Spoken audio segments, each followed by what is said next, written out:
Beautiful seafront restaurants and more. Hurry, there are only 30 opportunities. These properties will not last. Seabreeze Residences in Redcliffe. Phone Ian McLaughlin on 0419 781 834 today. When it comes to radio advertising, you've really only got a couple of choices. There's the annoying pop music and chatter with about as much intelligence as a bowl of soup. Hello. And there's talk radio. As Brisbane's only commercial talk radio station, News Talk 4BC is where you'll find smart listeners. And because they're grown-ups, they've got the money to spend with you. To find out what 4BC can offer your marketing, call 3908 8200 and talk to Ruth. Weekend mornings for Boy Choir. Dare to dream. Find your voice in cinemas now. Not surprisingly, at 10:25, the story during the week about the lower tolerance for speed cameras and the increase in fines for that and the revenue raising has upset Shane Bowering somewhat. Is that fair to say, Shane? Well, mate, it's ridiculous because the Assistant Police Commissioner has come out during the week saying that they have no evidence, no proof that the reduction in the tolerance then equates into safer roads and to reduced road toll. And in fact, the road toll apparently this year is 9 more than what it was last year. So to me, I'm going to call it. It's a scandal. It is a scandal that we have implemented this process with no proof anywhere, no report anywhere that they can hang their hat on to say that this is the case. And what they're doing is they're saying, it needs probably a good 10 years for us to be able to prove it. It is revenue raising. It is wrong. And we need to stop it as far as I'm concerned. And look, the thing that gets me, Mark, and look, I'm sorry that I'm really passionate about this. The Premier, when she was in opposition, she did not agree with this. Now she's saying, but now I'm the Premier, so I need to have a conversation with the Police Commissioner. Well, because the revenue is so important. That's it. Yeah. That's it. But that's wrong. And look, she needs to do exactly what she said when she was in opposition. It is wrong. It was wrong then. It is wrong now. And I don't care unless they come out with a study or a number of studies that prove that it reduces the road toll and that it stops accidents and it saves deaths. To me, it's just plain revenue raising, and the government has to stop it. Well, I asked the question here. Driving home yesterday from work on the Centenary Highway, I'll ask the question, is it more dangerous for someone to be travelling at 64 kilometres an hour in a 60 zone, or, like happened to me yesterday on the Centenary Highway, where the 3 lanes merge into 2, I'm in the middle lane, right? The inside lane merges, and then there's a merge from Cinnamon Park. Yep. The car in front of me is doing 80 in a 100 zone. The car merging is doing 100. The car on my right in the outside lane is doing 100. Yep. I'm doing 100. The car in front of me is doing 80. Yep. Right? Which is more dangerous? Yep. That's got to be more dangerous. Which is more dangerous? Absolutely. And yet that person continues on their merry way doing 80 in a 100 zone and causing chaos with people trying to get round them and merging, etc. Yet someone doing 64 is hit with the fine, doing no one around, nothing whatsoever. Which is more dangerous? Yep, I agree totally with you, and it doesn't wash with me. It is revenue raising, this business of the tolerances. That's all it is. And look, we've got to get back to just a bit of normality. And look, the other thing is if you're doing 61 or 62, what's wrong with what they do now in the council? They issue warnings now with the council with parking. That is the thing to do. Send somebody a warning notice and say, you've been pinged doing this. Please be aware that this is illegal. And look, if it happens again, maybe we'll fine you then. Look, there's got to be common sense, and the police seem to me to be lacking common sense. What is more dangerous? Someone doing 64 in a 60 zone, that will be my standard question. Then you can add on to the back of that, or driving behind someone who has So I've been behind someone who's had an iPad in front of them with where is, the maps sort of thing, or someone with right in front of their eye line, which is illegal as well. Yep. Right? Absolutely. What is more dangerous than Absolutely. that? Speed cameras don't pick that up. No. Right? No. A bloke sitting, in a car taking photos of someone doing 64 doesn't pick up someone with an iPad in front or one of those dangerous issues right in front of their eyes. The really dangerous issues. Right? That's exactly right. And once again, we argue that that person doing 64, or even if you're doing 80 in a 60 zone, you go through the speed camera. right, and you don't know it's there, you're still doing 80. Yep. You still could kill someone 200 metres up the road. Yep. So it doesn't save lives in that respect because it doesn't stop them the speeding at the time. Anyway, Premier needs to do something about this. She said it in opposition, and now she's the Premier. She needs to be the one to take action and put it back to how it was. And the people that argue that, well, if you weren't speeding, you're not going to get a fine, miss the point totally. Absolutely. That is not the issue. The issue is that it's the inconsistencies and it's the argument that doesn't stack up when there are so many other more as dangerous things. Someone doing 64 in a 60 zone is less likely to kill someone than someone doing 80 and 100 where people are having to change lanes all of a sudden. Especially, Mark, when they have got no evidence, no reports, independent studies to prove their case. Lex, good morning. Good morning. How are you? G'day, Lex. How are you? Good, thanks. I'm having trouble with some flooring that I've had put down. It's a vinyl floating floor. Yep. And it has all come apart at the seam. How old is it? It's now 5 years old, but it had a 10-year warranty on it. Okay, and so with the warranty, did you go back to the manufacturer? Yeah, I've been back to the store where I bought it. Yep. The fella sent me out a person that was supposed to be from the company that supplied it. Yes. He won't release a report to me, just says that the report says that my house is too cold. And that's ridiculous. That's it. And especially when he was the one himself that came and measured up for the job. He knew where it was going and everything like this.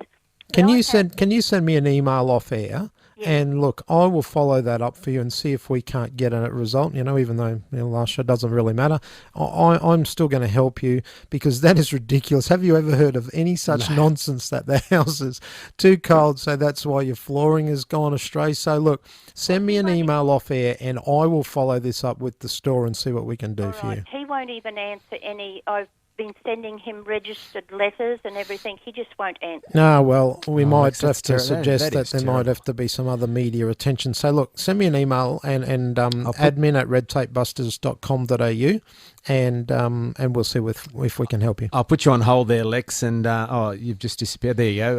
Siobhan is going to give you those details that you can get in touch with Shane. I mean, that is extraordinary. That is absolutely. They come up with where are we living? In Antarctica. Yeah, so you've got a product that doesn't work because it's too cold in Brisbane. So where are you going to sell it to? Well, it's a small market then. If Brisbane's too cold, too cold, that is a small market. We better check news headlines. I think Stephanie McDonald is in there waiting patiently. Hi, Steph.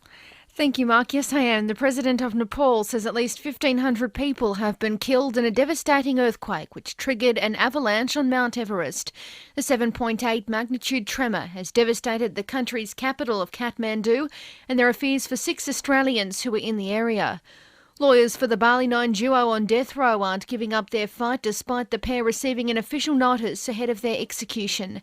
No date has been set, but Andrew Chan and Myron Sukumaran could be put before the firing squad as soon as Tuesday. And it's been revealed an increasing number of badly behaved students are being booted out of schools across the state. According to figures released today, numbers have risen from 1,700 to nearly 3,500. And in sport, Brisbane has beaten Parramatta 28-16 to join St George Illawarra at the top of the NRL ladder. In yesterday's other games, the Cowboys had a 26-24 win over Newcastle. The Titans beat the Warriors 32-28, Manly beat Melbourne 12-10, and the Dragons claimed a 14-12 win over the Roosters. I'll have more news at 11. Good on you, Stephanie. See, even there, Shane Manly down the bottom of the results there because that's it's only at the moment, mate. That's okay. Only at the moment. It's early times this windy day today. A top at the moment. Temperature at the moment in Brisbane at 20 degrees. The apparent temperature when you take into consideration this wind and everything is down to 16 degrees. When you consider yesterday was 31, you notice that difference even more, don't you? At Coolangatta, it's 22 degrees. At Amberley, it's 20. At Brisbane Airport, 21.